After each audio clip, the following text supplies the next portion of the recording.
ইয়েমেনে মার্কিন বিমান হামলার পর যুক্তরাষ্ট্রের বিমানবাহী রণতরীতে ২ দফা ক্ষেপণাস্ত্র হামলা চালিয়েছে ইয়েমেন। দুই দেশের এই পাল্টাপাল্টি হামলার প্রেক্ষিতে মধ্যপ্রাচ্যে উত্তেজনা বেড়ে যাওয়ায় বিশ্বে অপরিশোধিত তেলের দাম ৪ মার্চের পর সর্বোচ্চ পর্যায়ে পৌঁছেছে। সোমবার এক প্রতিবেদনে এমনই খবর দিয়েছে ইরানি বার্তা সংস্থা মেহের নিউজ। প্রতিবেদন অনুযায়ী ইয়েমেনে মার্কিন সামরিক হামলার পর এশীয় বাজারের প্রথম দিকের লেনদেনে West Texas Intermediate WTI future এনওয়াইএনইএক্সএ ১.৫% বৃদ্ধি পেয়ে ব্যারেল প্রতি $৬৮.১৯ পৌঁছে গেছে।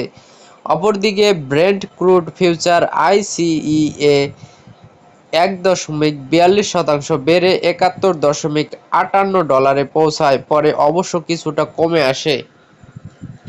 এছাড়াও প্রাকৃতিক গ্যাসের ফিউচার মূল্য প্রায় ১% বেড়ে $৪.১৪ প্রতি মিলিয়ন ব্রিটিশ থার্মাল ইউনিটে পৌঁছায় বলে জানিয়েছে ইউরোনিউজ। এদিকে চীন তাদের স্থানীয় বাজারে ভোগ্য ব্যয় বৃদ্ধির জন্য একটি বিশেষ পরিকল্পনা ঘোষণা করেছে।